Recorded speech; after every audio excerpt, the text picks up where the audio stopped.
Please be seated.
Ago chabega nyame. Ago. Namo fayembo ago. Ago.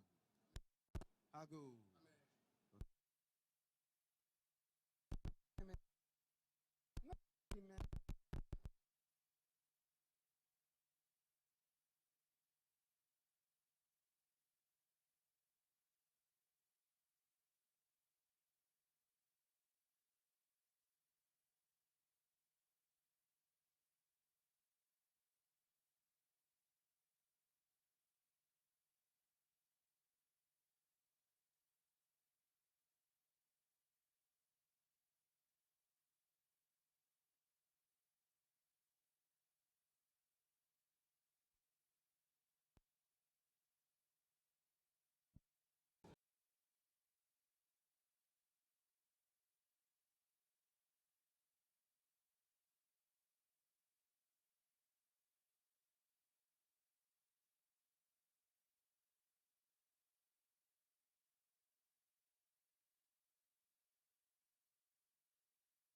Yoni yesa fle konko, yoni ke fiche bua dia. Ebi no wanja kwa kana chimo chabo e.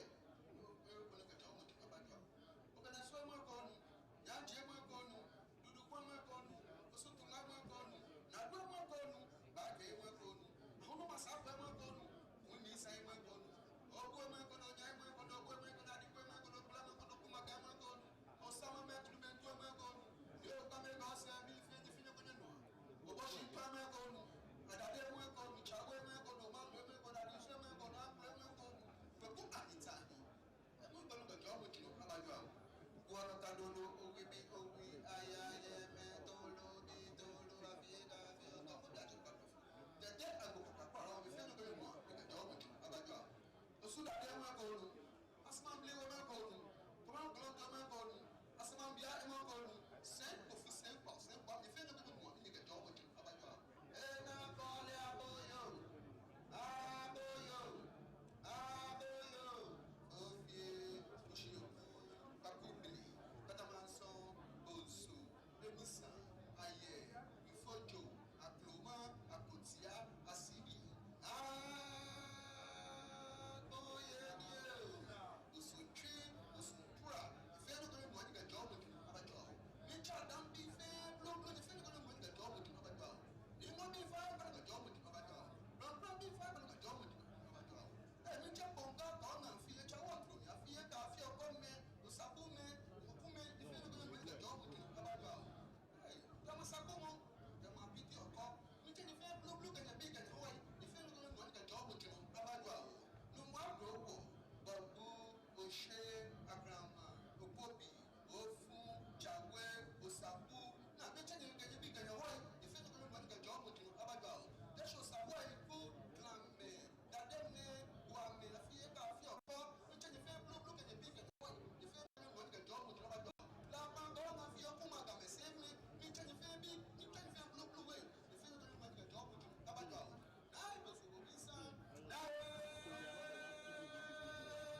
Oke da onga jamu ami. Oke patu belemi. Ni ja oke nge mu fonji ami. Ko ta chene se ni che chacho nuko dolwe. Efe o ba ni ko ayo bo ni ko abobo. Ni ka hu ani no odu ko bugo.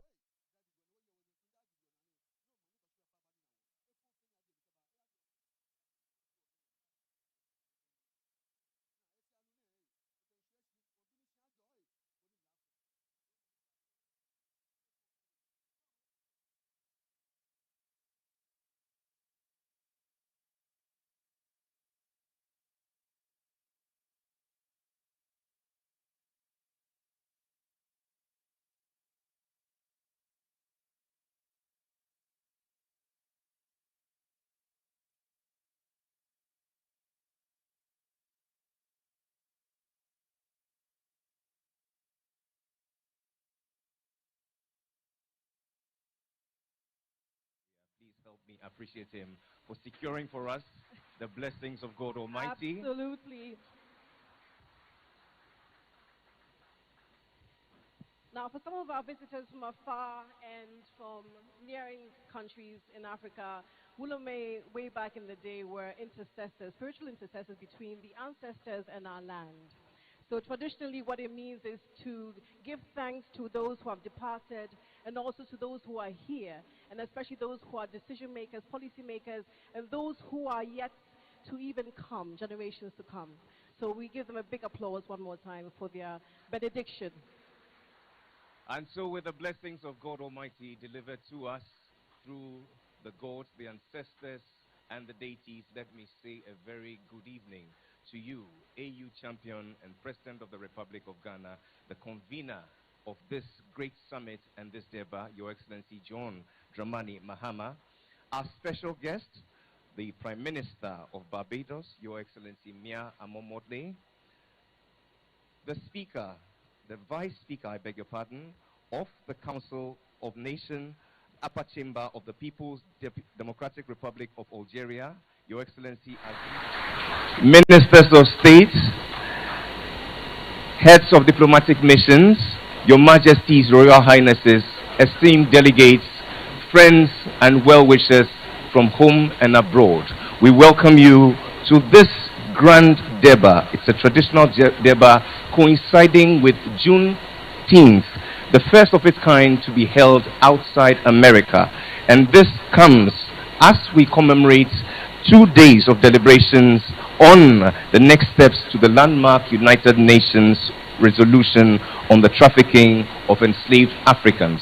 We meet here at the Christian Ball Castle, Accra, a place which once contributed to the gravest crime against humanity, the transatlantic slave trade.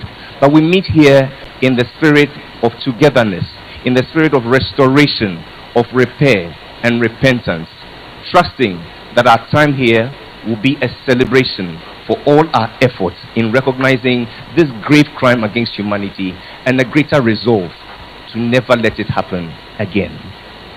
Mesdames et messieurs, une fois de plus, bienvenue au château de Christianburg ici à Ossou, Accra, Ghana. Que ce moment soit reçu avec regret, recueillement et responsabilité. Nous savons que vous êtes tous venus de loin et nous espérons que votre visite ici sera vraiment un moment de changement pour tous les gens qui sont ici et pour ceux qui vont venir. C'est bon. And so tonight we've lined up a very beautiful program which will see us celebrate our ancestors and celebrate ourselves for how far we've come and the road that lies ahead of us. Let us begin this evening with a warm note of welcome underscoring the road that lies ahead of us. Let us begin this evening with a warm note of welcome underscoring the traditional importance of these events by receiving Ghana's Minister for Tourism, Arts and Culture. Make welcome the Honorable Abla Chifa Kumashi, MP.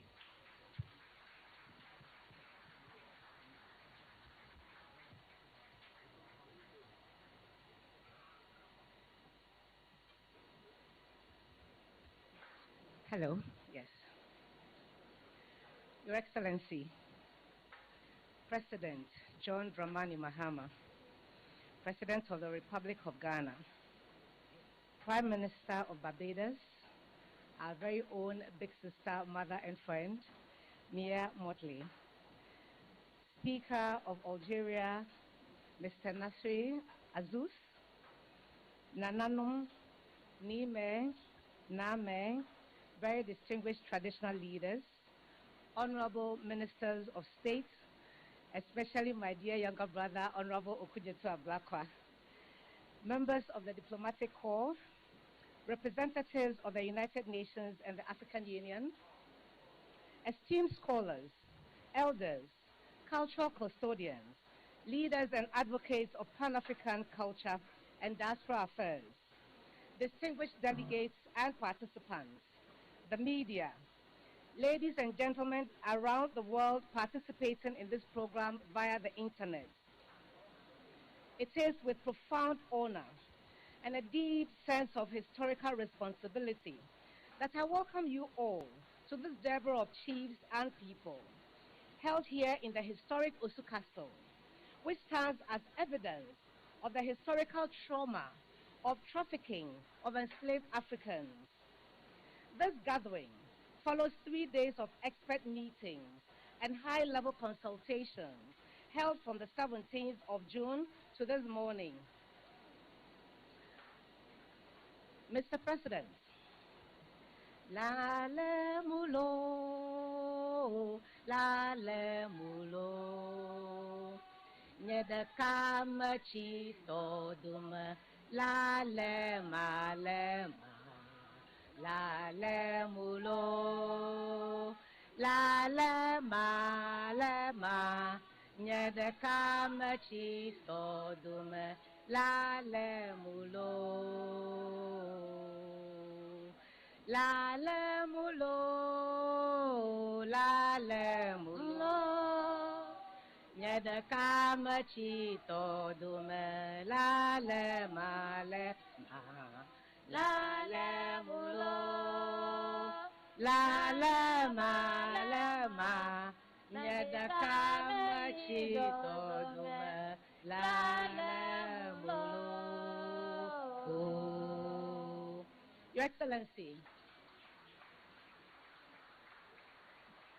only a couple of days ago, or weeks, I joined you in the United States, in the UK, and I stepped aside to go to Liverpool. I went to Liverpool because they have some relics from Ghana. These were not taken as loot from slavery, but they were borrowed from the Ghana Museums and Monuments Board. Your Excellency, you have just witnessed how we left. When I went to Liverpool, I experienced where they went. And I assure you, looking at those ornaments that were exhibited in those museums brought home to me what our people went through once they arrived. I was properly dressed when I went to Liverpool, but you saw how they left here. That's how they arrived in the cold countries that hosted them when they left here. I was shivering, even though I was properly clothed. The winds nearly took away my umbrella because they were so strong. Those were the harsh realities of our forebears. But Mr. President, I want to thank you for the opportunity given us to serve under you and to help make this a reality. As we adore the outcome document of these consultations to the good people of Ghana, Africa, and the world, of course, our brothers and sisters in the diaspora and individual organizations across the globe, permit me to acknowledge, Your Excellency, your own leadership, Ghana's advocacy for reparatory justice and addressing the legacies of enslavement, your commitment to truth, reconciliation, and justice for people of African descent who suffered from this heinous crime has positioned Ghana as a moral compass in this international movement. Your efforts, Your Excellency, have further elevated Africa's voice at the United Nations and beyond, and this gathering is further evidence of your international leadership. Thank you, sir, for making us proud. Distinguished guests, Today, the 19th of June, or Juneteenth, commemorates the final emancipation of enslaved Africans in the United States. It is a chance for us to collectively reflect on our painful story and history, and also affirm the unity, resilience, and renewed purpose that have defined this conference. Juneteenth is not only an American story, it is a global story, an African story, and a Ghanaian story. It reminds us that the struggle for freedom, dignity, and justice is universal and unending. In this castle that was once used to service the machinery of enslavement, we gather today to declare that freedom is unfinished without repairing the trauma and lasting injustice. Your Excellency, Nananom, distinguished guests, ladies and gentlemen, as ECOWAS acting chairperson for reparation, I am deeply aware that the work before us is both regional and global. Over the past 3 days, our discussions have reaffirmed West Africa's unique historical responsibility and ECOWAS commitment to advancing a coherent, principled, and actionable reparative justice agenda.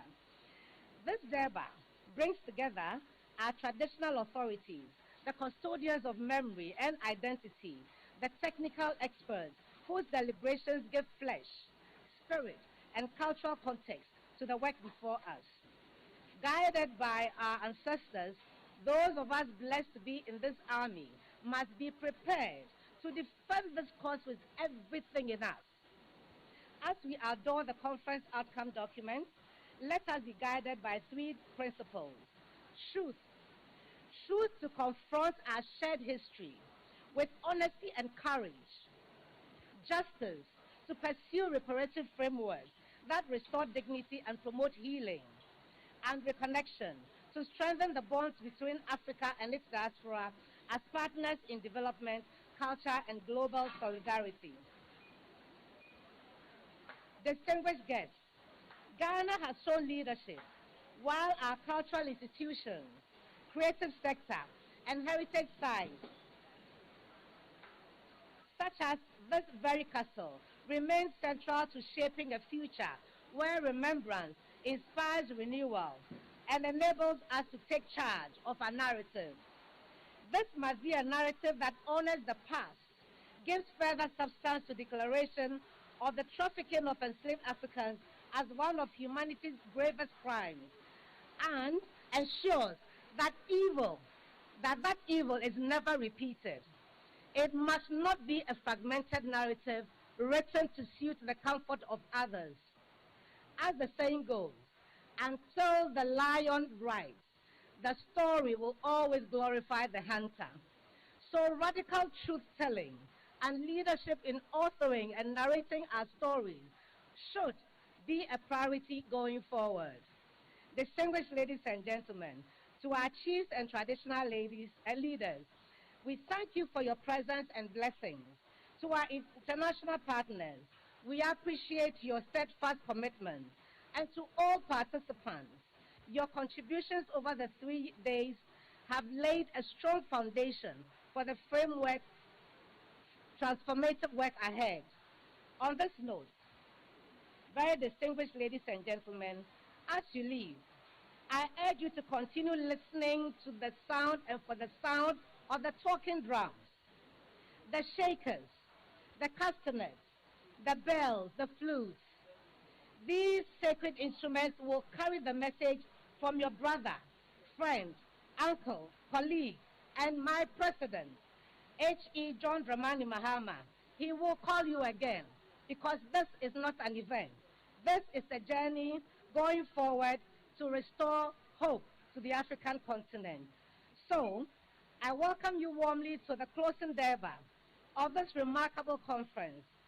Continue to enjoy our jollof rice, our wache, our gobe, our drinks, our dances, our music, and as you leave, let it bring you back to this continent and to our country, Ghana.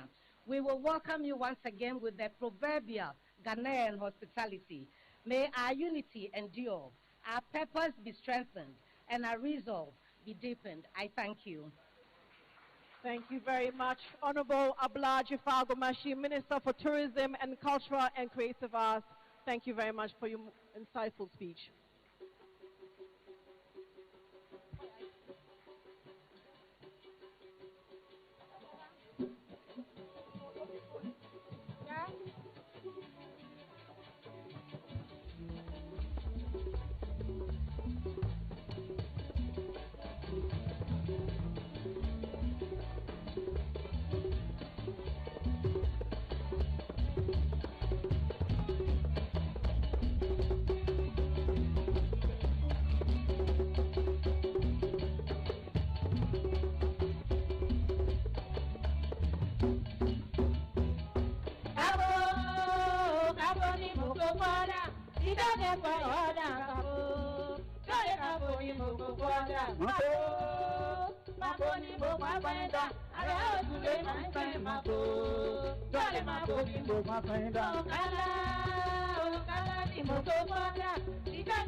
I can see that even my voice is being overshadowed and literally muted by the rains, as we say, showers of blessings.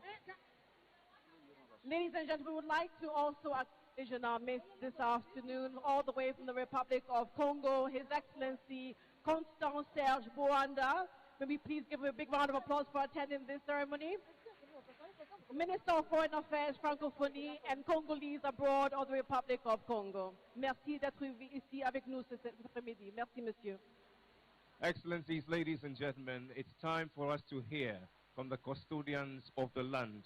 Representing the Greater Accra Regional House of Chiefs is the President, who is also the Ndungwa Manche. Would you please make welcome for his remarks, Oboade Noche, King Professor Odaifio Wolenchi III. Mesdames et messieurs, nous procédons maintenant à la présentation publique du document. Écoutons le présent une voix traditionnelle éminencée dans cette terre et dans la mémoire vivante.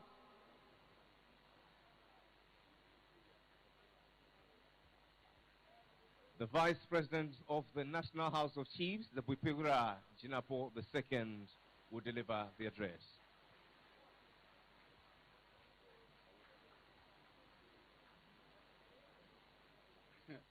I don't know whether I should address my son, a prince, or his excellency. You know, the president is a prince. He can ride up to Yabonra. But because it's an event organized by the government, I have to address him as Your Excellency, John Dramani Mahama, President of the Republic of Ghana. Your Excellencies, Head of States and Governors, Honorable Ministers, Honorable Minister of Foreign Affairs, Honorable Samuel Akujeto Ablakwa. I know it will rain because the conference or the Durbar is a good army from the God.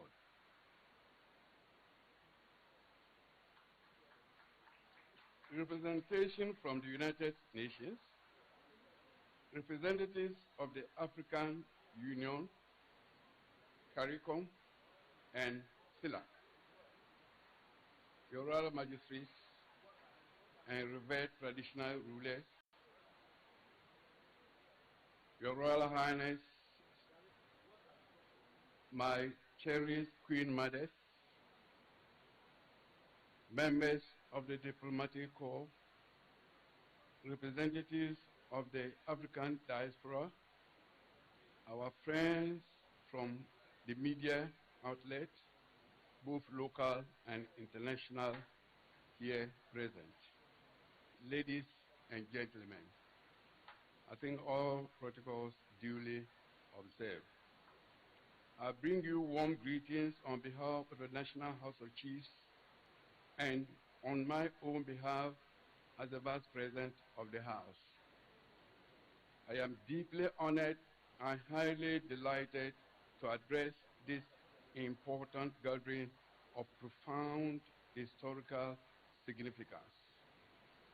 Permit me first and foremost to commend the government of Ghana under the leadership of His Excellency President John Dramani Mahama for gracing this important conference and Durbar of Chiefs to advance the global dialogue on historical justice, reconciliation, and repatriation.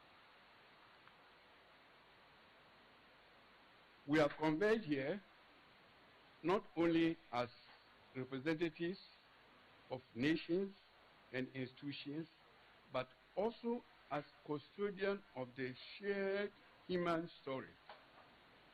As citizens, we are united by a common responsibility to remember the past and confirm and confront its consequences to shape a future founded on justice, dignity, and humanity. The platform of the UN General Assembly resolution marks a significant milestone in the global quest to address the dark chapters in the transatlantic slave trade.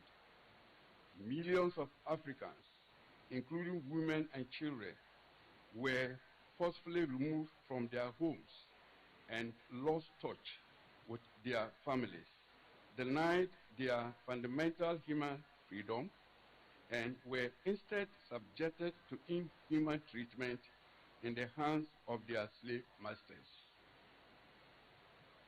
The combined effects of the slave trade, coupled with the physical harm and abuse of the Africans, resonated with world leaders at the United Nations General Assembly of Heads of States and Governments to vote and approve His Excellency President John Dramani Mohammed's motion for recognition of the transatlantic slave trade as the gravest crime against humanity and demand for the payment of repatriation for victims of African descent. Mr. Chairman, despite the inhuman treatment meted out to African nationals, the era of the slave trade represents a period of extraordinary resilience for Africans that transformed adversity into achievement. Nananum, as traditional leaders, this compensation underscores particular significance for the institution of chieftaincy in Ghana. Traditional authorities are the custodians of land, history, and the preserves of our cultural heritage, and stewards who have continued to shape our unique identity and our understanding of the past. Ladies and gentlemen, our call to service is not to perpetuate division, but to foster unity and understanding, not to reopen old wounds, but to promote healing and reconciliation. However, the pursuit of justice is not a pursuit for vengeance. Instead, it is an affirmation of human dignity and recognition for the manifestation of genuine and true reconciliation built on truth and mutual respect. Reparatory justice deserves thoughtful and constructive engagement. Reparatory justice is also more about compensation. It is about restoring dignity in addressing enduring inequalities, opportunities, equitable development, strengthening educational opportunities, and fostering partnership to empower future generations. Ladies and gentlemen, the presence of representation from the EU, the diplomatic community, and the African diaspora demonstrates a growing recognition that the legacy of the transatlantic slave trade is a shared global concern which requires collective action. The adoption of the United Nations General Assembly resolution made a significant milestone in the global quest for address one of the darkest chapters in human history, the transatlantic slave trade. For centuries, millions of African men, women, and children were forcefully removed from their homes, separated from their families, deprived of their freedom, and subjected into unimaginable suffering. And entire communities were disrupted, societies were weakened, and generations were denied the opportunity to realize that full potentials. The transatlantic slave trade was not only an African tragedy, it was a tragedy for humanity. Its effects continue to reverberate across continents, shaping social, economic, and political realities to this day. Yet, despite the immense suffering inflicted upon them, African people demonstrated extraordinary resilience. Their descendants preserved their heritage, enriched cultures across the world, and transformed adversity into achievement. Their story is one of survival, perseverance, and the enduring triumph of human spirit. As traditional leaders, this conversation holds a particular significance to us. Traditional authorities are custodians of history, guardians of culture, and stewards of the collective memory of our people. Through our traditions, oral histories, secret sites, and cultural institutions, we have preserved stories that continue to shape our identity and understanding of the past. Our responsibility is not only to preserve memory, but also to ensure that future generations learn from it. We must tell the truth about history, not to perpetuate division, but to foster understanding, not to reopen old wounds, but to promote healing and reconciliation. The pursuit of justice is not a pursuit of vengeance. It is an affirmation of human dignity. It is recognition that genuine reconciliation can only be built upon truth, acknowledgement, and mutual respect. This is why the global conversation on repatriatory justice deserves thoughtful and constructive engagement. Repatriatory justice is more than compensation. It is about restoring dignity, addressing enduring inequalities, promoting equitable development, strengthening educational opportunities, preserve cultural heritage, and fostering partnerships that empower future generations. Distinguished delegates, the presence of representatives from the African Union, CARICOM and CELAC, the United Nations, the diplomatic community, and the African diaspora demonstrates a growing recognition that the legacy of the transatlantic slave trade is a shared global concern requiring collective action. Descendants of Africa have maintained an enduring connection to the continent of their ancestry. Their contributions have enriched nations around the world while strengthening the bonds that unite Africa and its global family.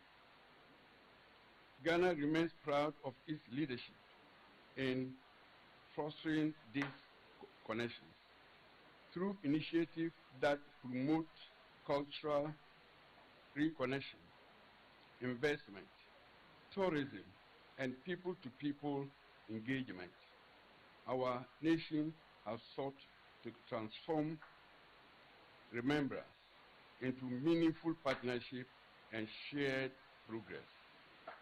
Ladies and gentlemen, today's commemorative observance of Juneteenth carries profound historical and symbolic significance. This commemoration should inspire us to strengthen the bonds between Africa and its global diaspora, deepen our commitment to historical truth, and advance meaningful dialogue on justice, healing, and preparatory action. Distinguished guests, as we deliberate over the next 2 days, let us remain guided by wisdom, dialogue, and a shared commitment to action. Let us strengthen educational exchanges and historical research. Let us deepen cultural cooperation between Africa and its diaspora. Let us expand economic partnerships that promote shared prosperity. Let us support initiatives that deserve historical memory and promote truth-telling. And above all, let us ensure that future generations inherit a world that reflects the values of justice, equality, and human dignity. History has entrusted us with solemn responsibility. Future generations will judge us not only by how faithfully we remember the past, but by how courageously we acted to create a better future.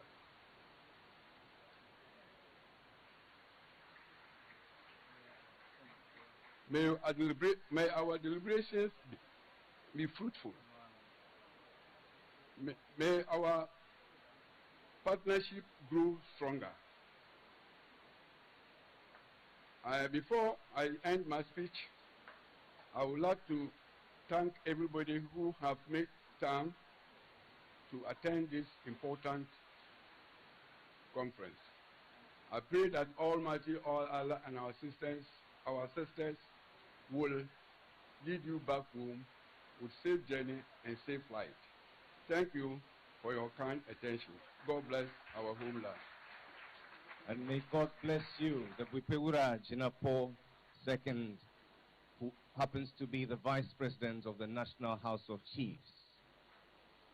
Merci encore, monsieur.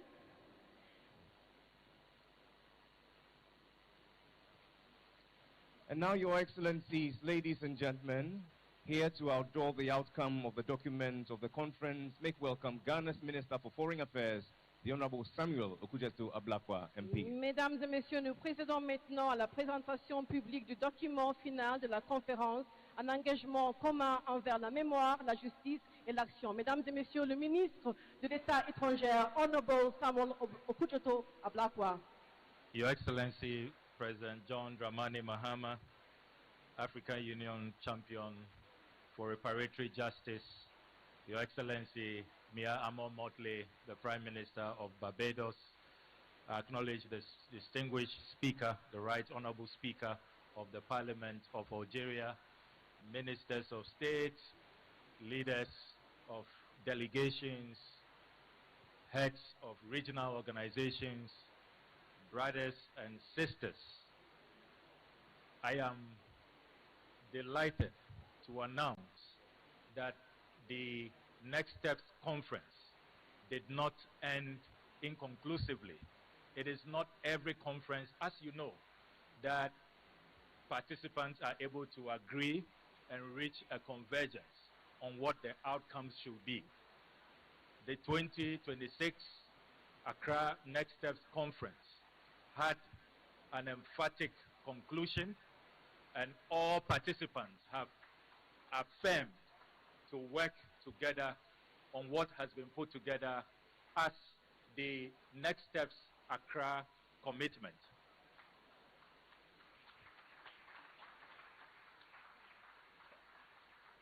I'm also particularly pleased to inform our heads of state that the commitments are contained in a 10-page document, 46 paragraphs, and the contents are far-reaching. We have all resolved that the landmark UN resolution Resolution A/RAS/A0/250 will not just be a cosmetic resolution, and that we are all committing to actionable and measurable steps to deliver on the objectives of the resolution. And those objectives will reflect in our national development plans, our educational curriculum.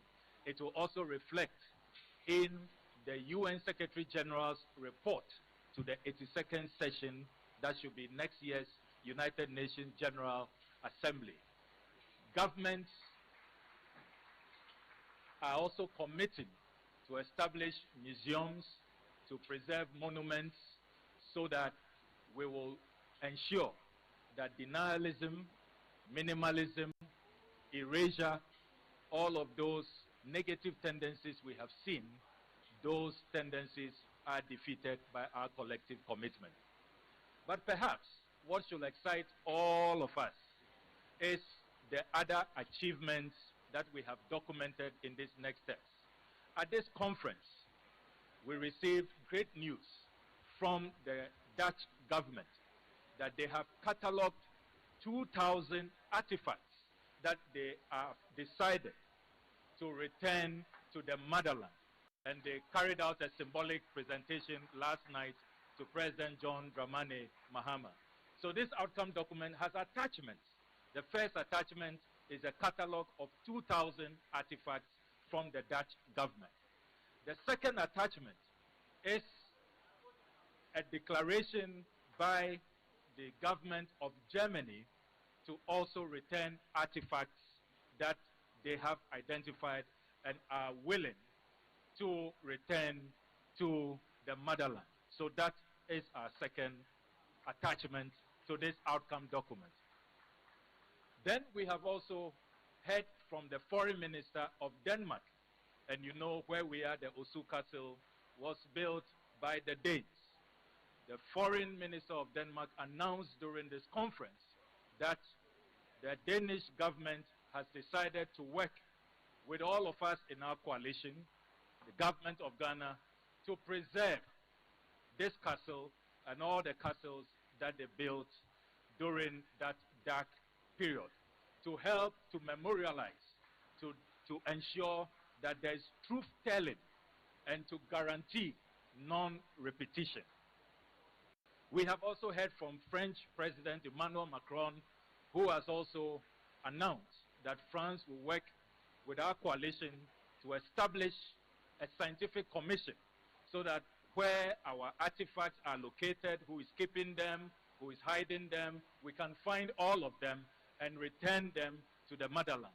And also work together to ensure that reparatory justice in all of its forms is secured in our lifetime. So I am happy to note that the Accra Next Steps Conference has not been a mere talk shop. It has delivered beyond expectation. There are concrete outcomes that we have all seen and witnessed. And I want to, on behalf of President John Dramani Mahama, congratulate all of you for making sure that we have achieved these successes. But as I conclude, what is even so inspiring is the agreement that we have all committed to, that for the first time, we are going to end fragmentation. We are no longer going to have a separate African agenda on reparatory justice. We will not have a separate CARICOM agenda on reparatory justice. We won't have a second North American agenda on reparatory justice. We are all agreeing in this outcome document that we shall have one common blueprint that we are all committing to. And you know, when we unite, no force can bring us down. We saw that at the United Nations. And our resolve is clear that with this high sense of confidence, without any doubt at all in our strong belief that we will succeed, we clearly will attain reparatory justice in our lifetime. So on your behalf, I'm going to present this outcome document, which I have here beautifully designed, to the President of Ghana and the African Union champion for reparatory justice. So, Your Excellency, I will respectfully and humbly invite you to come for your documents. The assignment you gave us, we have delivered. We did not fail you. Thank you, Mr. President, for your inspiration. And ladies and gentlemen, please help me appreciate Ghana's Minister for Foreign Affairs for a job well done in curating these 2 days of high-level conversations and this missionary zeal that has seen through every step of the way. Ladies and gentlemen, the Honorable Samuel Okudzeto Ablakwa. Mesdames et messieurs, une fois de plus, le ministre des États étrangers, Honorable Samuel Okudzeto Ablakwa, une fois de plus. Merci, mesdames et messieurs. And many thanks to you, the President of our Republic, for believing in him and the entire team. And now, Excellencies, ladies and gentlemen, it has fallen to the son of our very own Marcus Mosiah Garvey to address us with his remarks. Please make welcome a renowned surgeon and Pan-Africanist, Dr. Julius Garvey. Mesdames et messieurs, la mémoire panafricaine porte une vision de dignité, d'unité et de libération. Veuillez accueillir chaleureusement Dr. Julius Garvey sur le stage. Merci, mesdames et messieurs.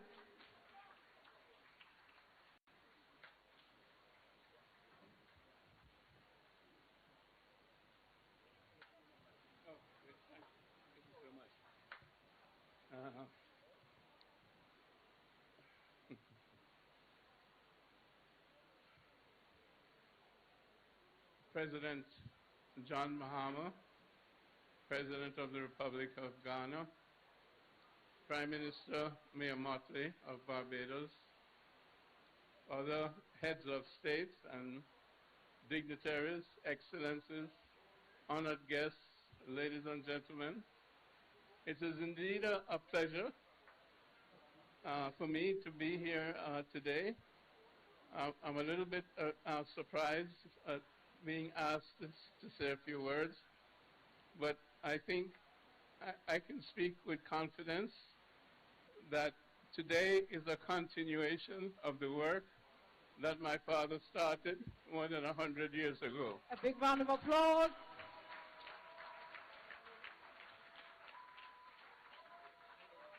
As the major Pan-Africanist of the early 20th century, he has influenced many others. His organization, just with a newspaper, was able to lead more than 6 million people along the path of Africa for the Africans, those at home and those abroad. His philosophy and his ideology influenced, of course, your own first president, Kwame Nkrumah. So I'm indeed happy to be here to see that your current president is walking in the footsteps of Kwame Nkrumah, who walks in the footsteps of my father.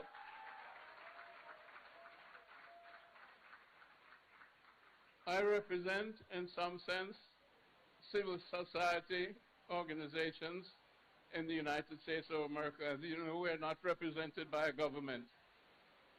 But the governments of the Caribbean have done wonders, and I would certainly, the relationships between CARICOM and the AU and different African countries is exemplary. And I'd like to congratulate Prime Minister Mottley for inaugurating a flight between Lagos and Barbados. This links us with the continent, and I'm looking for her next to inaugurate the Black Star Line, shipping me. She's a very dynamic person and is one of my idols. When I grow up, I would like to be like Prime Minister Mottley.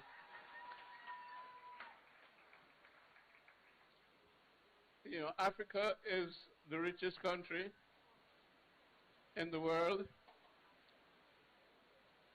Unfortunately, it suffers from the fact of the colonial legacy of 55 individual countries. for the African Continental Free Trade Agreement to work, we have to move towards a federated government, or at least a government really that can create one single economic, monetary and financial space, as well as a borderless country, so that goods and services can run, wires can run for electricity across the country, the continent, as well as, of course, roads and railways, because we have to have one single continent for us to be able to move forward. I think we need to emulate what China has done in the last 40 years, but of course, China didn't have the handicaps of colonialism that we had. And we have to liberate our minds from mental slavery, as my father said. So we have to create our path forward. And our path forward really links the continent with the diaspora. You have 1.5 billion people here on the continent. We have about 500 million in the diaspora. Together, of course, we will be unstoppable, as the Prime Minister, as the President said. We are definitely unstoppable. And with the resources on the continent, and of course, you also have the youth demographic. I think 60% of the population in Africa is under 25. And I think it's being calculated that by the end of this century, 1 in 3 people on the planet will be African. So the future really belongs to us. But we have to plan it. We have to work for it. And we have to unite around the principles that we've been talking about for the last 2 days.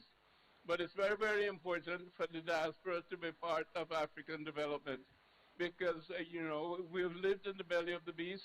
We have a lot of experiences. We have a lot of resources, intellectual, technological, etc. And it's important, therefore, for us. I look forward especially to Ghana because Ghana really has been, shall we say, the door of return, or at least the door through which many of us connect to the continent. And therefore, and of course, it's also the headquarters of AFTA.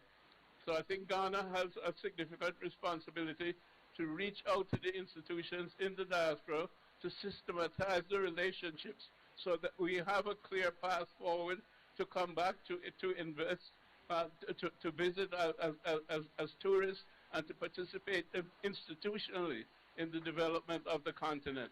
Because us in the 6th region, we want it to be a true 6th region, united with the other 5 regions. And we look forward to Ghana being the door through which we can get to ECOWAS and therefore the other 5 regions of the continent.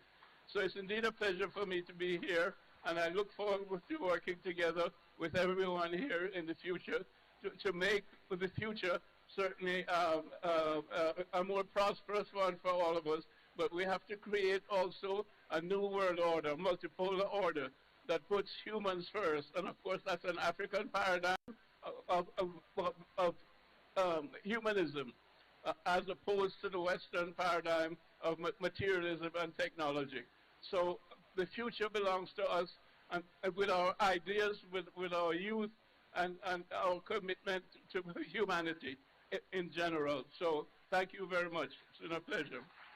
And the great Marcus Mosiah Garvey looks down from up above with glee and admiration at you, Dr. Julius Garvey, for continuing in his footsteps. Please put your hands together in celebration of a life of legacy. Mesdames et messieurs, une fois de plus, les mots d'encouragement et d'espoir, le docteur Julius Garvey, qui nous a donné des mots d'encouragement. Merci une fois de plus. Can we please give him another round of applause, please? In a short while, we join our brothers and sisters in New Jersey as they mark the Juneteenth reparations convening. We'll be hearing from Dorothy Brown, our sister, the author of Getting to Reparations. Before that, however, let us hear from the very Reverend Al Sharpton, founder and president of the National Action Network. Please lend your attention to the screen. L'appel à la justice réparatrice traverse les anciens, les communautés et la génération. Mesdames et messieurs, s'il vous plaît, regardez l'écran pour un message de Reverend Al Sharpton. To the Honorable President John Dramani Mahama Honorable Foreign Minister Samuel Blacqua, to distinguished guests, friends from Africa and the African diaspora, ladies and gentlemen, greetings to all of you. I am so honored to join you on this historic occasion and deeply grateful to the government and people of Ghana for convening this important gathering. I regret, sincerely regret, that I cannot be with you in person, but I am privileged to participate in this Juneteenth commemoration and to join you in reflecting on both the history we inherit and the future we must build together. There is a profound symbolism in the fact that this observation is taking place in Osu Castle. For generations, places like Osu Castle stood at the center of one of our history's greatest tragedies, the trafficking of enslaved Africans and the system of racialized chattel enslavement that shaped the lives of millions and transformed the course of world history. Today, however, we gather not merely to remember suffering, but to affirm human dignity, honor the resilience of our ancestors, and renew our commitment to justice. That commitment is especially meaningful on Juneteenth. The lesson extends far beyond the United States. It speaks to the challenge before the international community.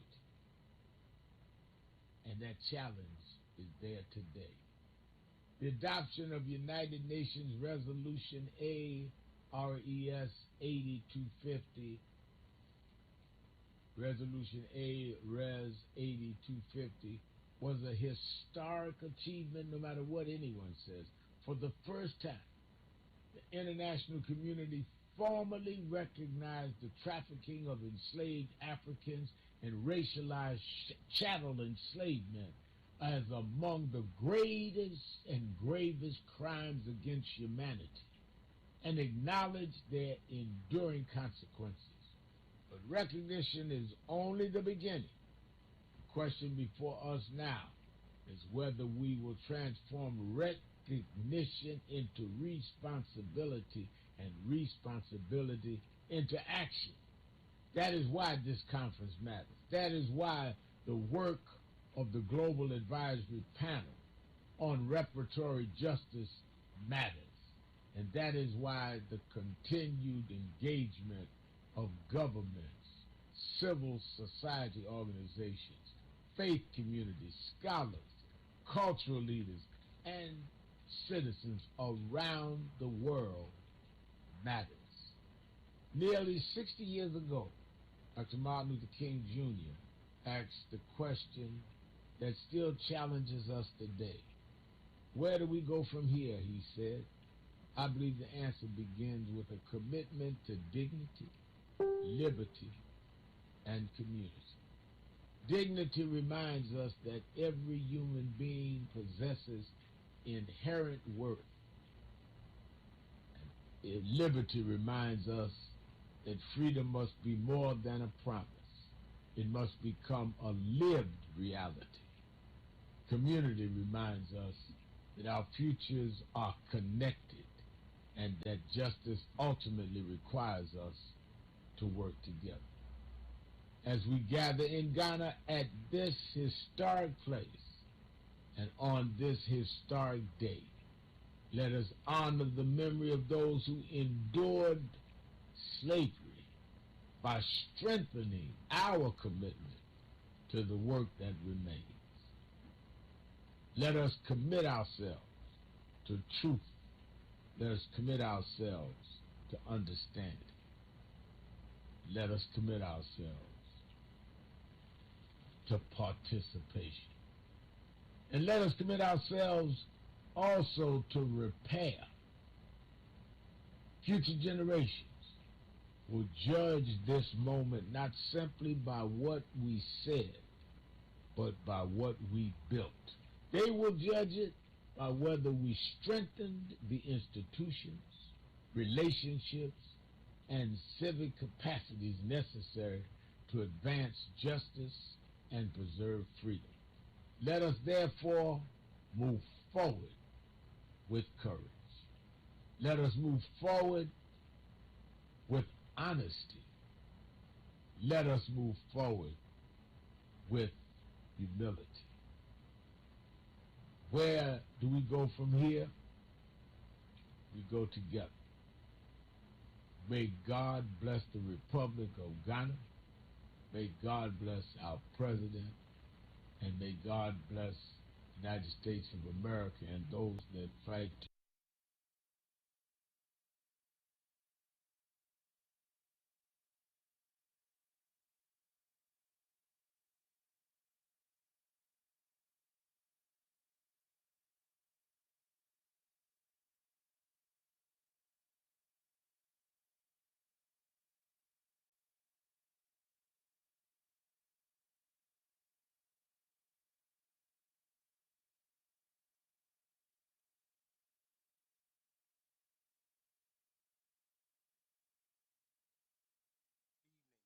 Evening.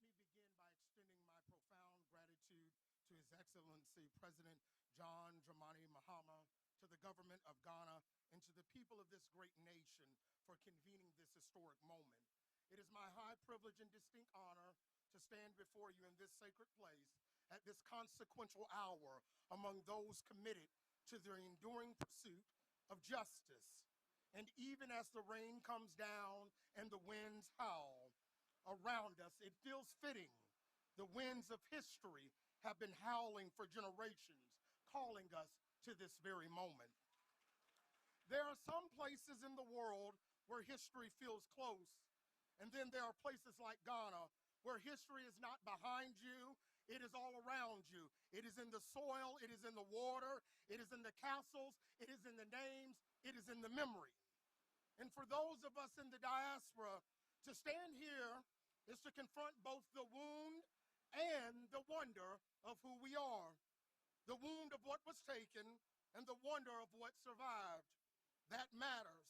And it matters even more that we gather here on Juneteenth, a day that marks delayed freedom, a day that reminds us that liberation can be declared and still denied, that justice can be promised and still postponed. Juneteenth teaches us something important. Freedom delayed is still freedom worth fighting for, but the work is not done simply because the announcement was made. That is why this gathering matters, because what brings us here is not simply remembrance, it is responsibility. The recent United Nations Declaration recognizing the transatlantic slave trade and chattel slavery as crimes against humanity is historic, and we must have the courage to name it plainly. If slavery was the crime, then repair must be part of the justice.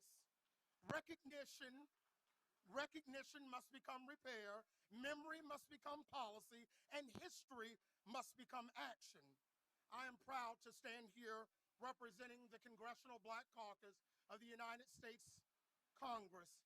Mr. President, just like Prime Minister Motley, you have a friend in the Congressional Black Caucus.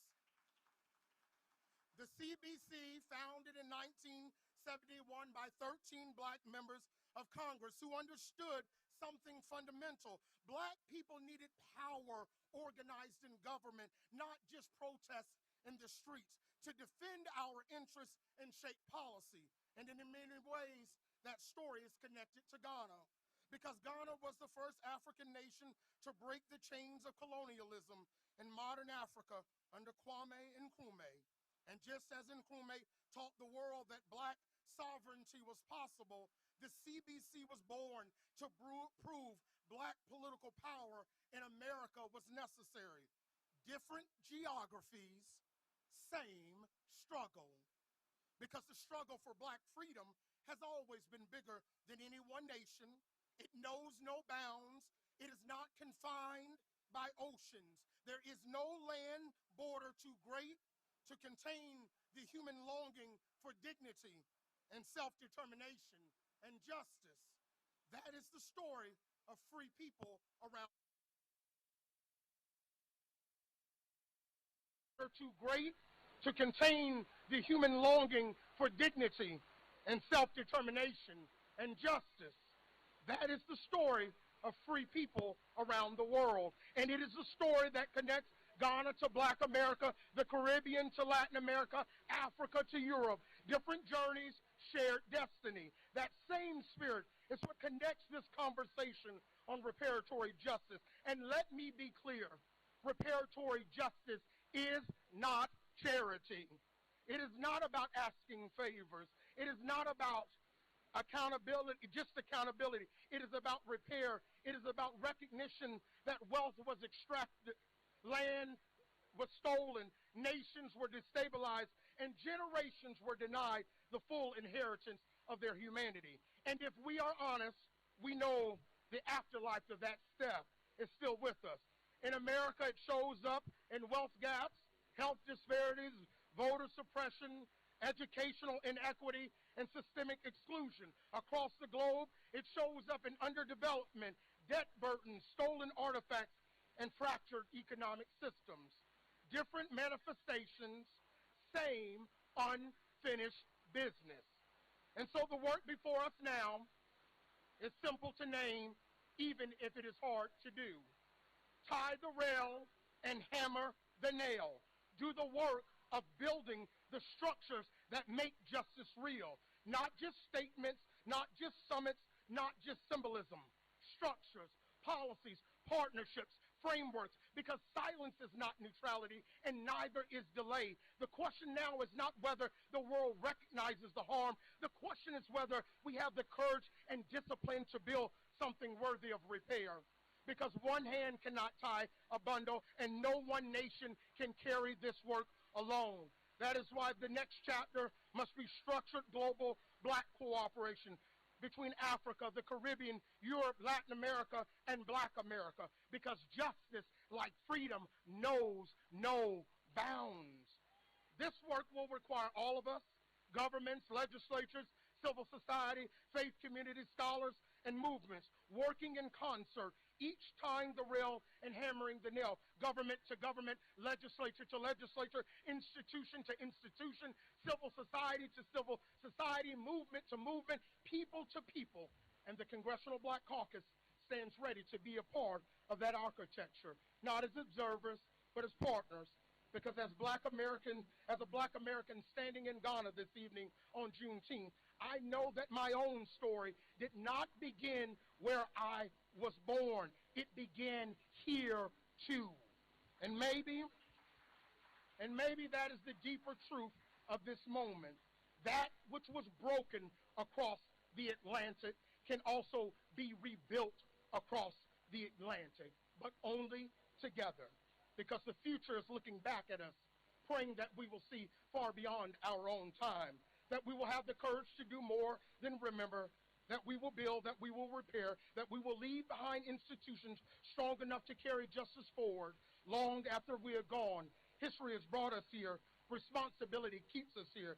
And if we do this right, justice will carry us forward.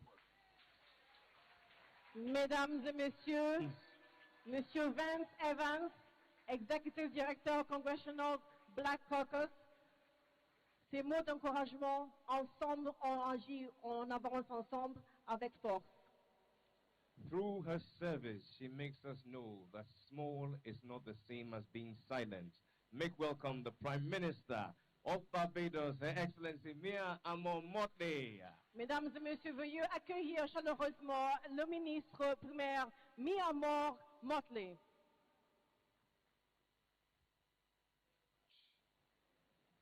President Mahama, my brother, distinguished Speaker from the Parliament of Algeria, distinguished ministers from across Ghana, the Caribbean, and the wider forum, my distinguished elder,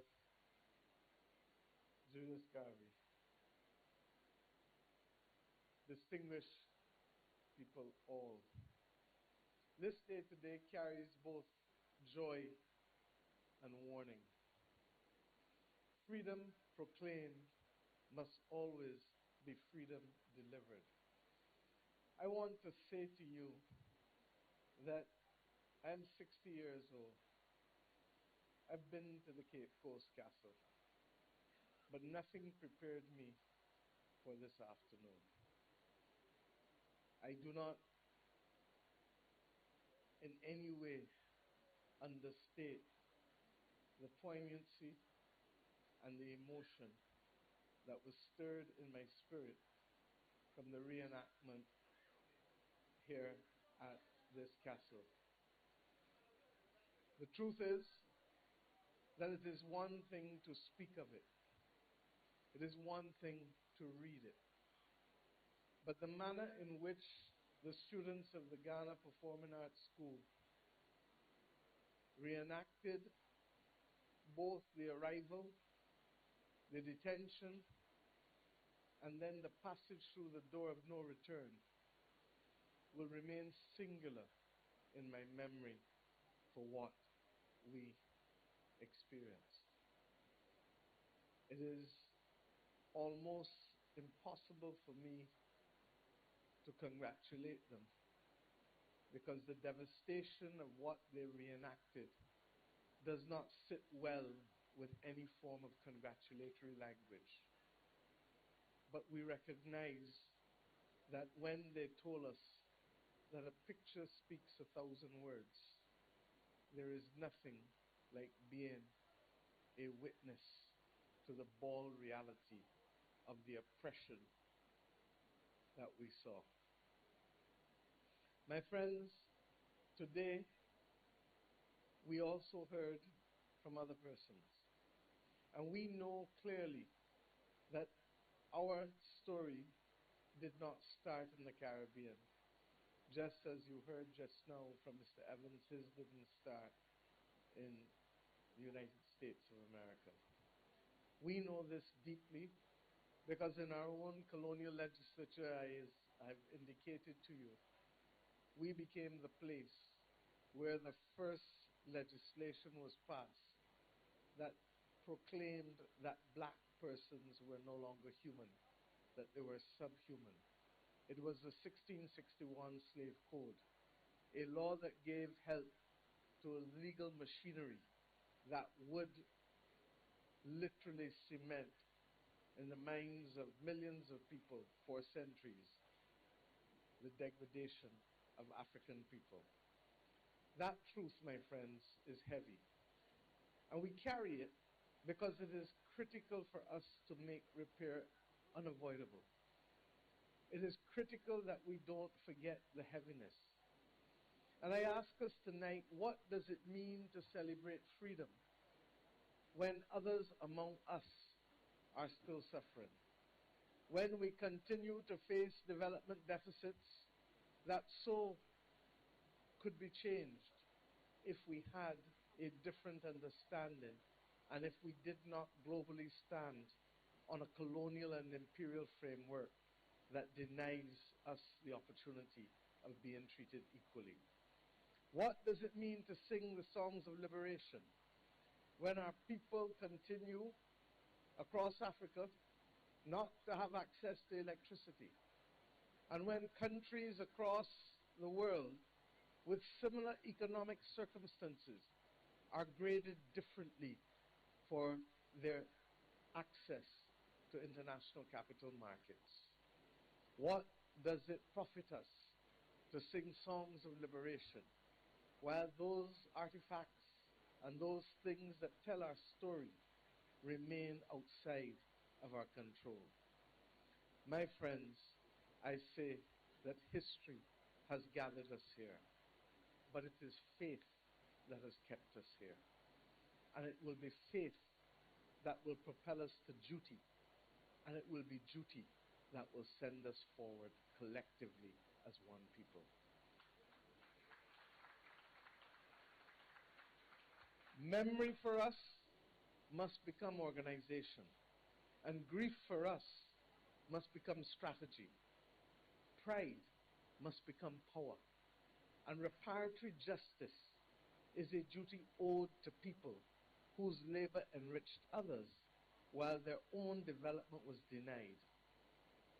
Our actions demand law, economics, education, culture, diplomacy, and development moving together.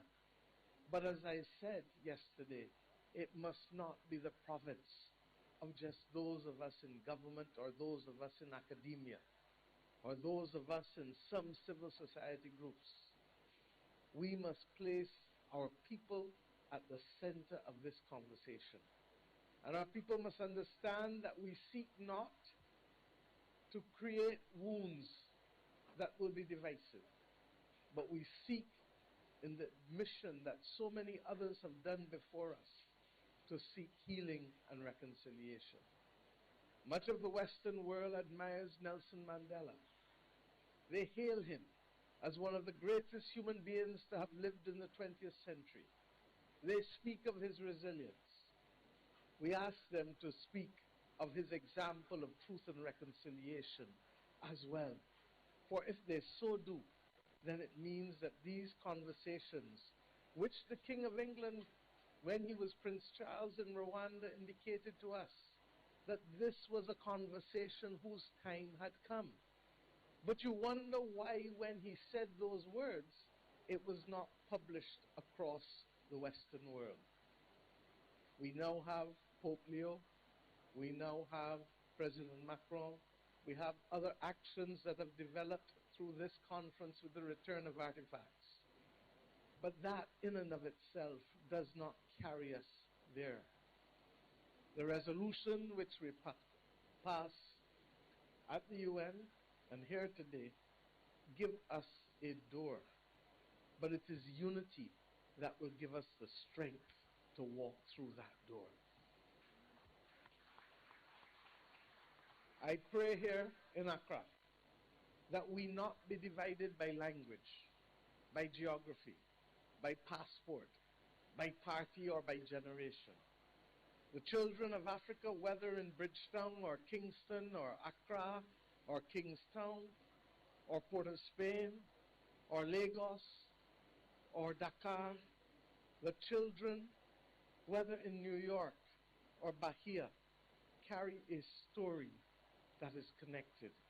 And it is a story that deserves being told to build a future that must be enshrined in dignity.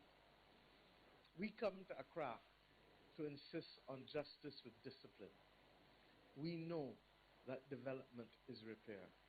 We know that opportunity is repair. We know that truth is repair. And to the young people of Africa and the Caribbean and the Americas who say, what does this have to do with me? I say to you, everything. For the debt of history is paid in the currency of your future. When water systems fail in our country, when, as I said, people cannot access electricity, when culture is stolen, when climate is denied, when finance becomes more expensive and more difficult to access. This is your inheritance that we are negotiating today.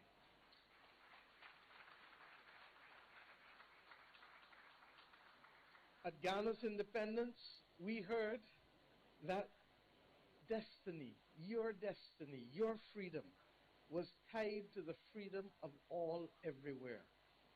Today, we say that we not only hear those words in the past, but we live them in our future.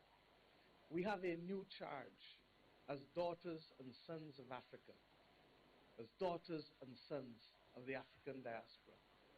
And our charge is to move from remembrance to repair, and then from repair to shared power across this world, in the interest not of greed, but in the interest of building a just and humane world led by leaders who have a global, moral, strategic vision. History will ask of us, did we come to Accra to meet and speak and hug? Or did we come to Accra to build the machinery of justice for those who came after us?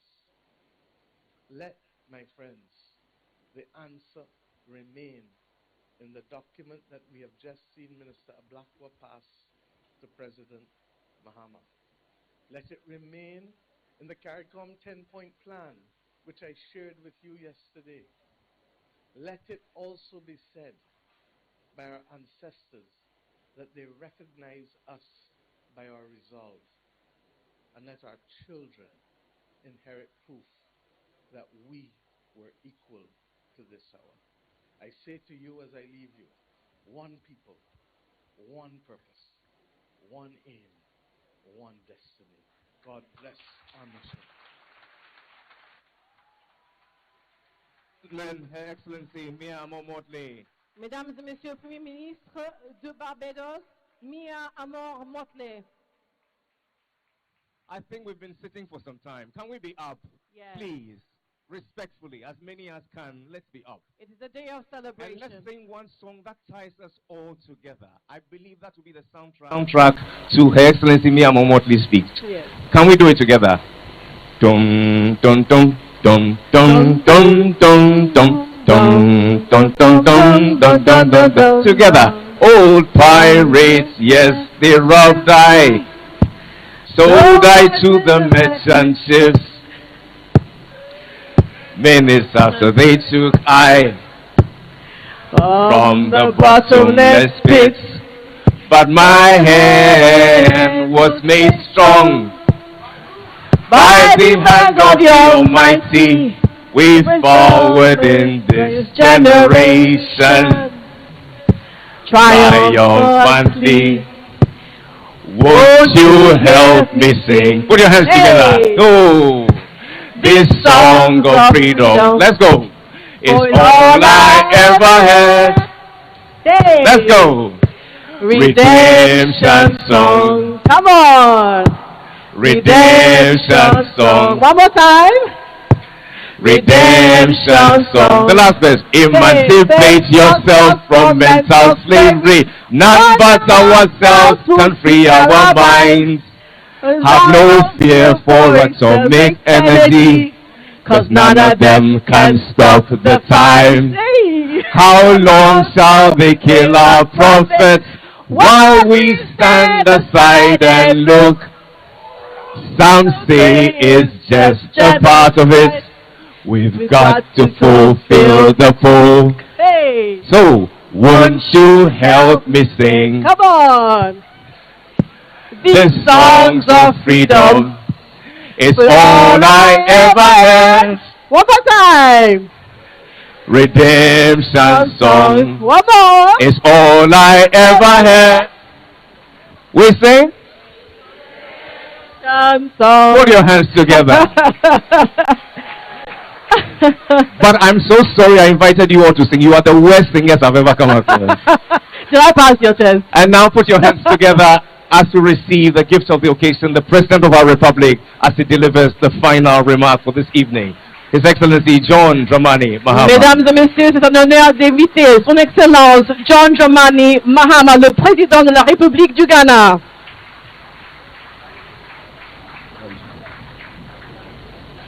Thank you. Please kindly be seated. Thank you very much, my sister Anne Motley. Thank you.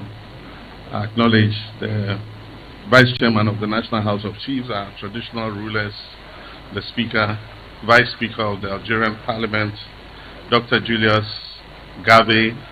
Thank you for that very moving address. And let me thank everybody who has stayed with us. I've attended many international conferences. By the second day, the steam is lost, and you see so many empty chairs, and people have made a beeline to the airports and left. This is different.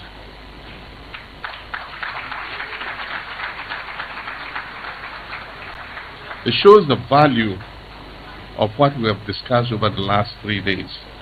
I want to thank the technical team and all those who did the pre-work before we arrived here. I want to thank all those who took part in all the plenaries, the panels, the opening ceremony, which was interminably long, but the hall remained full even during the opening ceremony when we closed at almost 3 p.m.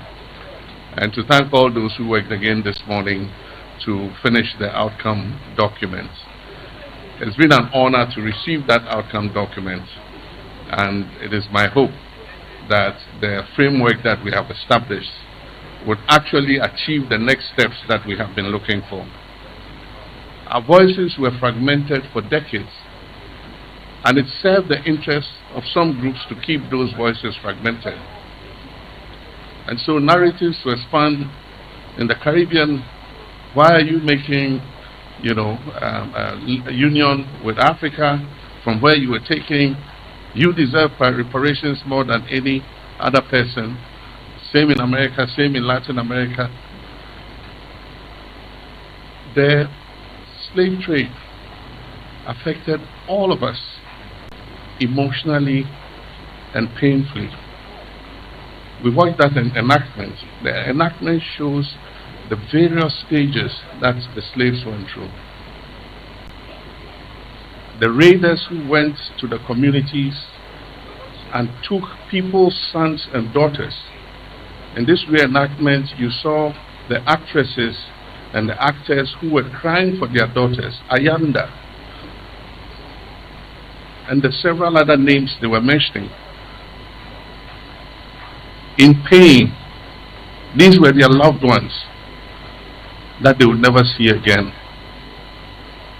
That fracture of families. In many communities, the raiders took all the virile men and women away and left just the old and weak. How they survived with the most productive part of the population gone, how they survived is part of the pain of slavery.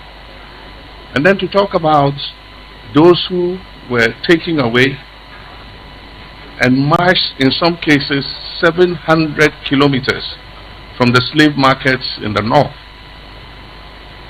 The torture they felt along the way, the shipping they endured if they faltered or fell,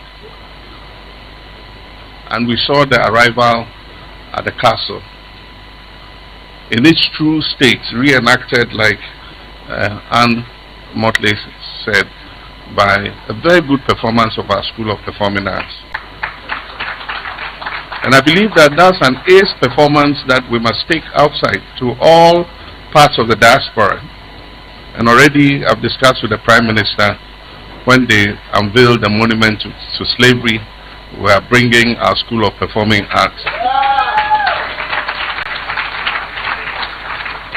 to reenact that performance in Barbados.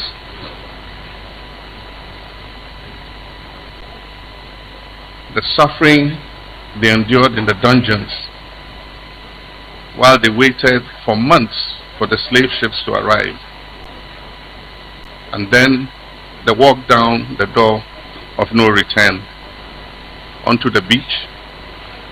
And the guide told us that for some of them they were very bewildered, because some of them came from the interior of Africa and had never seen an ocean before.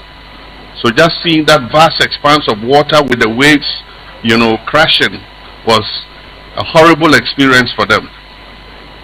And you saw the little canoes they were loaded on to board the slave ships that were anchored about 200 meters away. And the most torturous one was the journey across the Middle Passage. Very little food, chained, shackled into ships. Ships were lost at sea with the whole cargo of slaves. In some cases there were rebellions, and some slaves jumped overboard. Death was preferable to what they were going through. And then arriving in what they called the new lands, and seeing themselves in a completely different environment, not knowing what was awaiting them. And then suddenly the change of your identity, your indigenous name was lost and you were given Toby instead of Kofi. Toby, Cassius, and then to the plantations to provide labor that was free. And it leads us to what we're celebrating and commemorating today. That's Juneteenth. We recognize those who fought for the abolition of slavery. But even after the abolition, just when we walked through the castle, there was another tunnel, a door, that led several hundred meters outside the castle. And even when it had been enforced that slaves were no longer going to go through that castle, the dungeons had been cleared, slaves were kept in different places, smuggled through the tunnel, still brought onto the beach and loaded onto ships. But Juneteenth is about our comrades in the United States who 2 years after the Emancipation Act had been signed that said that all slaves were free, only heard about their freedom 2 years after. And so even though the Emancipation Act had been signed, they remained slaves for another 2 years until information was brought to them that they were free men and women. And that is why they celebrate Juneteenth. And I'm happy that for the first time, we're beginning to speak with one voice. And this is just one such example of speaking with one voice, that us and our brothers and sisters in the United States, even as they celebrate Juneteenth, are celebrating it with them here. The origin of whatever took place, we are celebrating them too, for their resilience, for their survival, for their strength, for their faith. And so we'll work together with one voice, as we did, to move this resolution in the General Assembly, because in unity lies strength. And all of us were seared by the brutality of that slave trade. After the UN General Assembly, several of our partners asked me, say, so after that, what next? And I said, well, just wait. We did this together. We must decide the next steps together. And that's why Ghana took it upon itself to call for this Next Steps conference. And I want to thank all those who worked since yesterday till today to come with the outcome document. So let this outcome document be the platform for how we forge ahead together in unity, so that together we can achieve the justice that was denied our forebears, not only in terms of restitution and reparation, but also in the fight of creating a more just world. Like Anne Motley said, the iniquities of the slave trade still remain, and the demographic that slavery affected is still the poorest part of this world, because the world is rigged against the descendants of slaves and the victims of slavery. And so our work goes beyond reparations, goes beyond return of artifacts. It goes into advocacy for creating a more equal world, to a world that offers opportunity to everyone, and to a world that is fair and just. I believe that the memory of our ancestors who bore the evil of the slave trade will continue to guide us, like the libation that our traditional leaders prayed. And culture even endures, because as they were pouring the alcohol on the ground, the Prime Minister of Barbados told me, you see how culture transcends generations. She says in Barbados, when we're going to have a drink of alcohol, we also pour a little on the ground, and we pour it to our ancestors, to ask them to continue to stand behind us. And so I'm not going to inflict a speech on you this evening. I just thank all of you for the great work that you have done and pray that God takes you safely back home and that Ghana is your home and you are all free to visit Ghana whenever you want. We have passed an act that allows people of African descent to seek abode in Ghana. If you want to come home, back to the motherland, Ghana is one of the countries that has a law that allows you to come and stay in Ghana.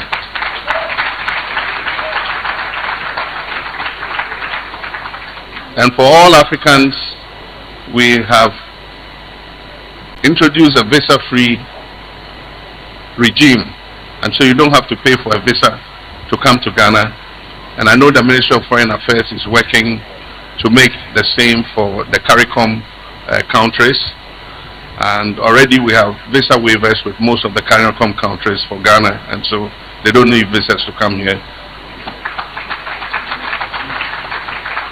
And so let me just thank everybody to say that on this note, the outcome document is accepted, is adopted.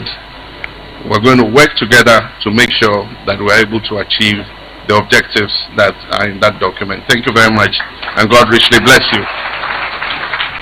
Ladies and gentlemen, he's the President of our Republic and the AU champion for reparations for Africans and people of African descent. Put your hands together one more time. Mesdames et messieurs, une fois de plus, le président de la République du Ghana, Son Excellence John Dramani Mahama.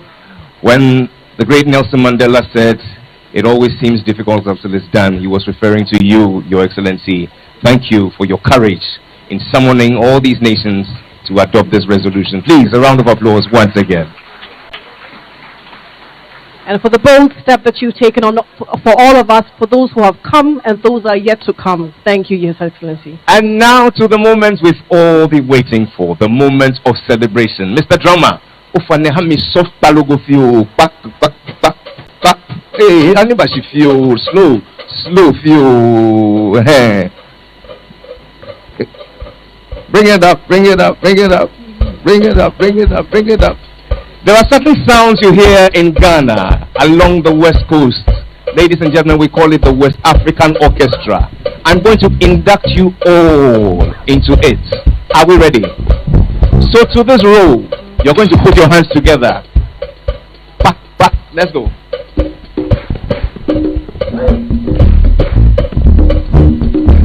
And you're going to say, ah, let's go. Let's go. For the last time. This row, you're going to say, hey, let's go. Let's go. Again. Ah. Hey. Oh. Let's go. No. Manchame.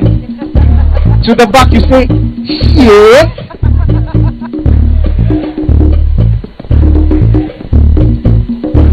The orchestra together. Oh!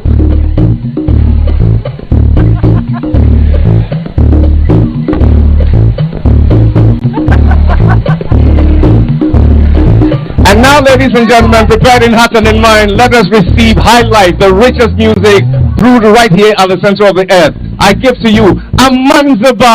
Ladies and gentlemen, the one and only Amanzaba.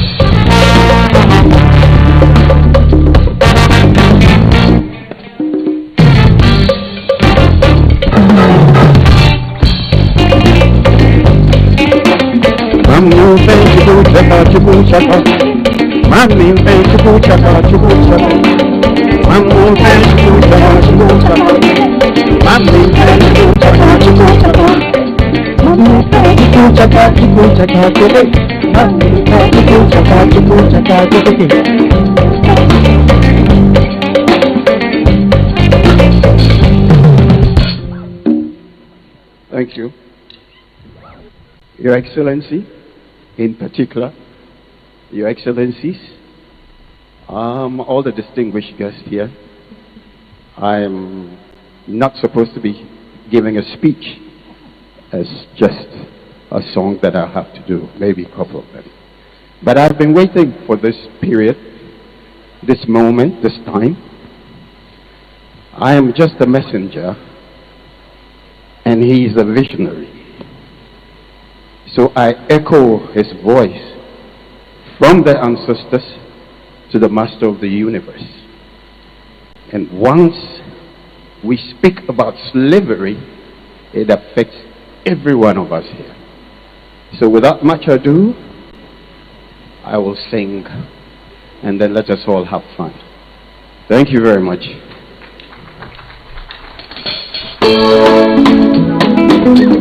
This is about the oneness of this continent, and in particular, Durbar.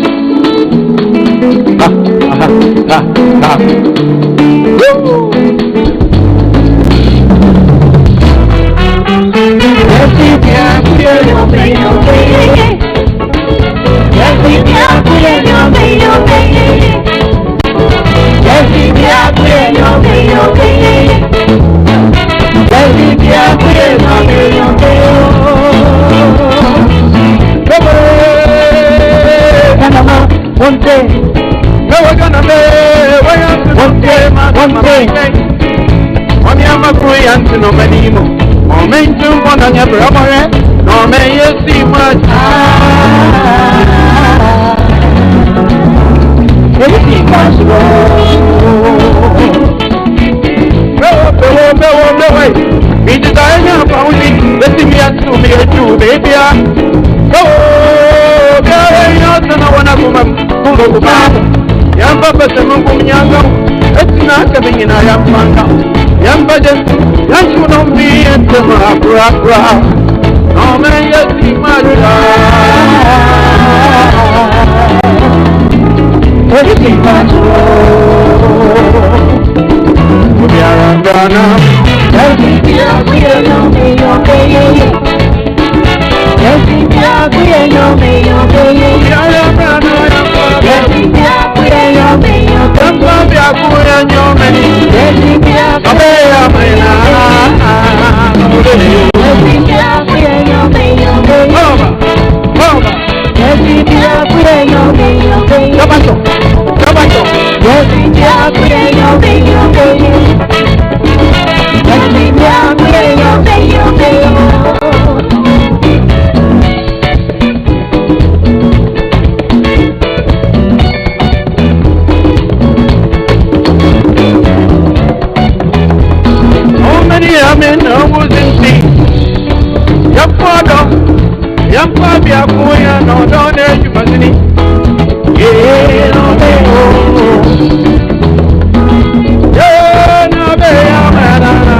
Biakuya, no donaya. Biakuya, no donaya. Biakuya, no donaya.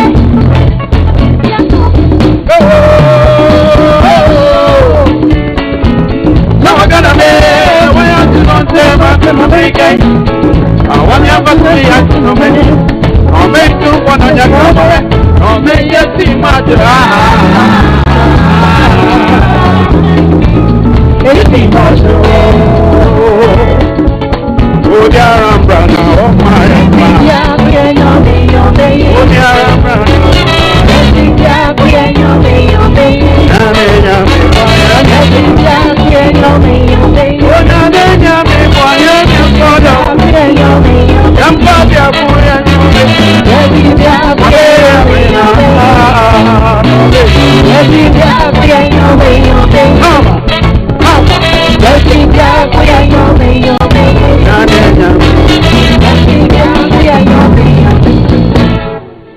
Thank you.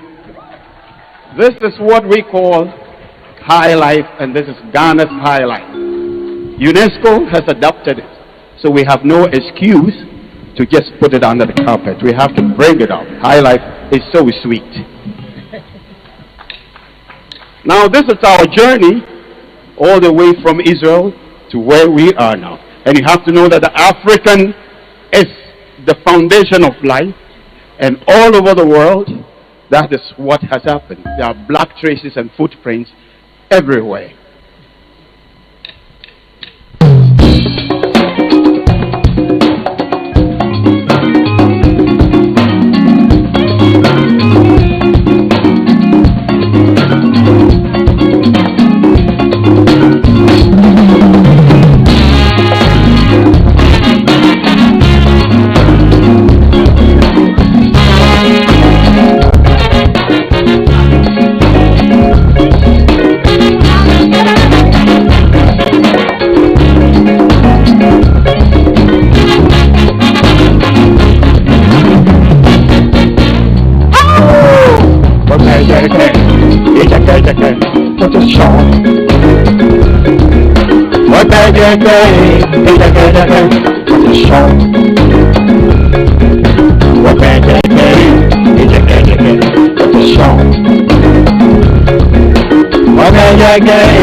Ameke minye matu, ameke onye ngotu, ameke wanye ngotumo.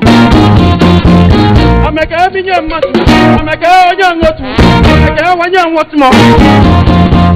Ameke wanye ngotumo buyi na chacha ikechi mo wo gbe wo ke wo ma je. Oja kenje tani mo bo.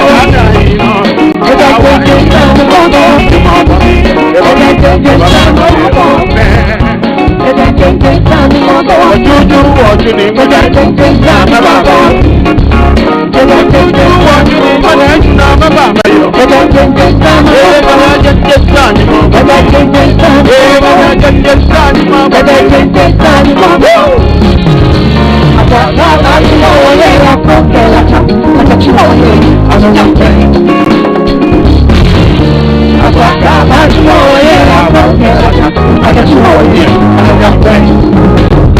Them say me no fit jump, them say you no fit jump, them say we no fit jump. Them say me no fit jump, them say you no fit jump, them say we no go fit jump. I'm there watching what more be that I get you more way.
Go,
You know fit. We not gonna fit. I'm a girl, one young, what's more we. Hello, hello. I got to go and work out.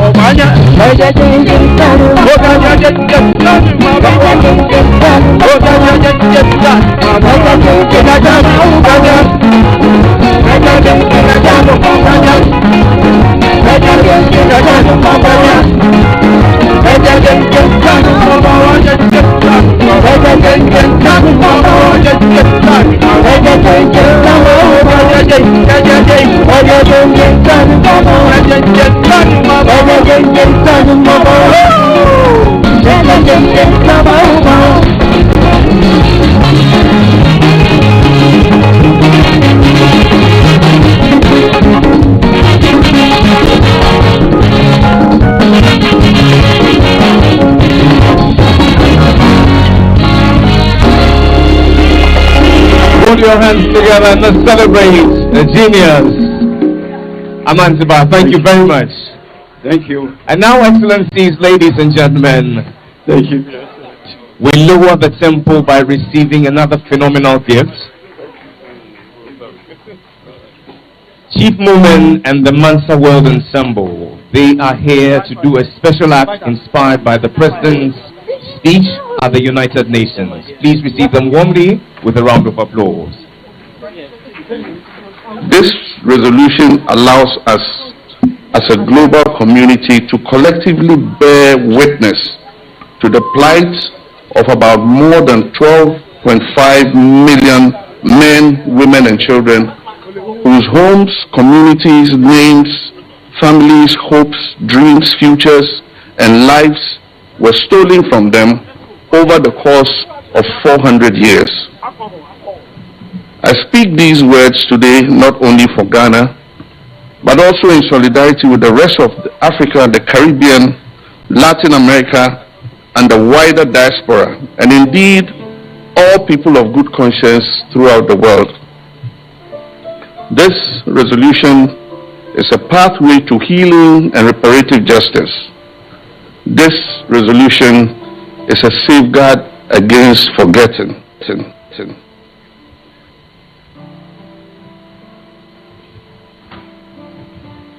I bring you greetings to the leader of the land, to our guests across the pond, to our traditional leaders. I have been sent by the chief messenger of the land to present 3 symbols that demonstrate all that we have done from New York here to Accra. The first is the symbol of water and alcohol. In our naming ceremonies in our part of our world, the elder presiding over such a ceremony will dip his finger in water, touch the tongue of the baby, and then dip his finger in alcohol and touch the tongue of the baby. In doing so, he will say, when it is water, say it is water. When it is alcohol, say it is alcohol. This is how we begin to ground ourselves in the value of truth. In New York, His Excellency the President dipped his hands in water and touched the lips of all our world leaders. He dipped his hands in alcohol and touched the lips of all our world leaders and told them, if it is water, say if it is water. If it is alcohol, say it is alcohol.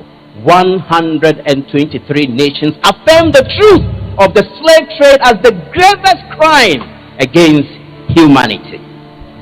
To our second symbol, we have now come to Accra, to build solidarity. In our part of the world, when you have an important guest, you offer them kola nuts as a way of welcoming them. And when you sit together as elders, you break kola nuts to show unity and solidarity.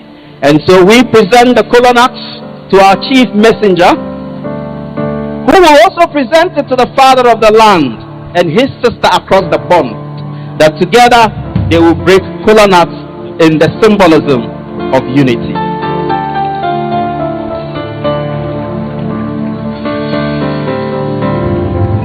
And so, Your Excellency the President, you may teach your sister how to break kola nuts.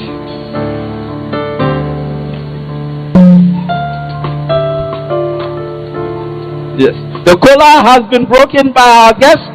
We have affirmed our unity. Okay, and they have taken a bite. Thank you. And the last symbol, we shall go all the way to Barbados, the Queen's Park, where there is a baobab tree that has been standing for 1,000 years. It is said that the seeds of this tree would have floated from West Africa all the way to the Caribbean, where the baobab is not indigenous. Maybe the people of Barbados say it was the ancestors sending a seed of hope, because it understood that trials will come, but after the trial will be triumph. And so today, here in Accra, we also plant a baobab of reparatory justice. And I present to our mother, the chief storyteller, as a symbol of planting that baobab tree, that 100 years from now, 1,000 years from now, 2,000 years from now, Africans in the continent and across the diaspora would look back at what you all did today and say, we thank you. And so we spoke the truth in New York. We built our solidarity in Accra, and we have planted the baobab of life to take us into the future. Today, we stand up for our dignity, and we will end by going all the way to our brothers in the United States to end with a song in honor of one of the adherents of resilience. Stand up.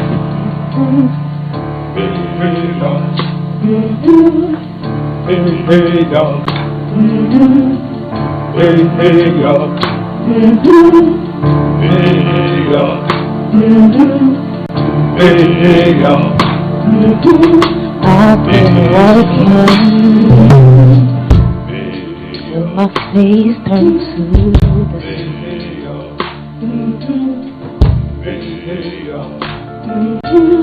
Weight on my shoulder, a bullet in my gut. Oh, I got eyes in the back of my head, just in case I have to run.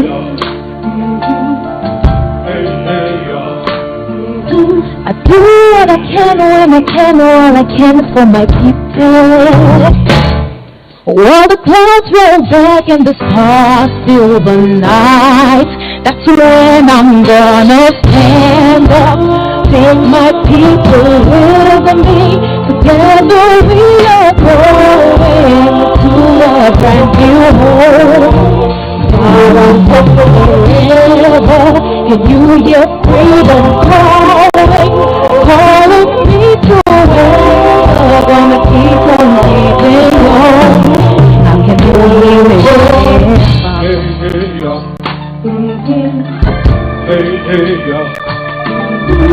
Early in the morning, before the sun begins to shine, we're gonna start moving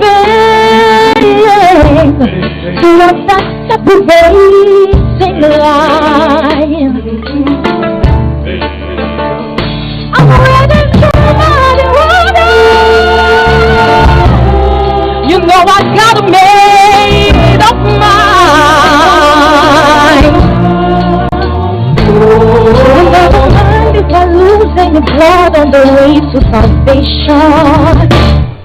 I will fight with the strength that I got until I die. So I'm gonna stand up, take my people with me. Together we are going to a brand new home. Forever, and you just freedom call, calling me to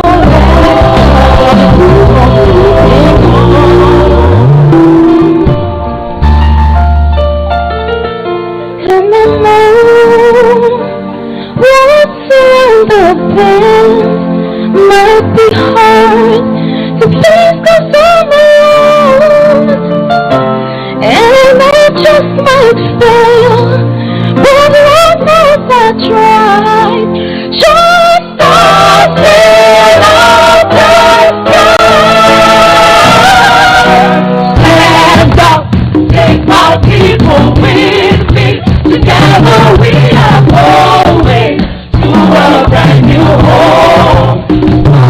From the river, can you hear freedom calling, calling me to answer? Gonna keep on keeping on. I'm gonna stand up, take my people with me. Together we are going to a brand new home. From the river, can you hear freedom calling, calling me to answer? Gonna keep on keeping on. I'm gonna stand up, take my people with me. Together we are going to a brand new home. From the river, I hear freedom calling, calling me to answer. Gonna keep on keeping on. I'm gonna stand up. Women and the Bamboo Orchestra, ladies and gentlemen, they're yours for the applause. Thank you, the Mansa World Ensemble. Excellencies, ladies and gentlemen, we give thanks to God for how far He's brought His Excellency the President and his team on this resounding victory. We now receive a minister who will bless us in song. I give to you, Nasir.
Right after Nasir, we'll hear from the legend Rocky Dawuni.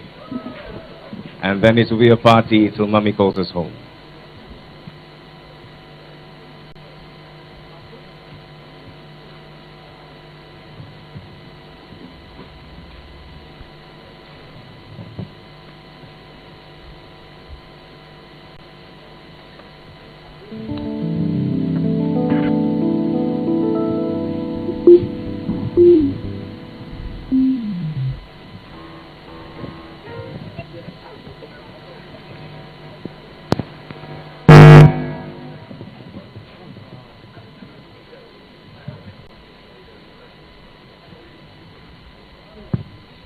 You're talking about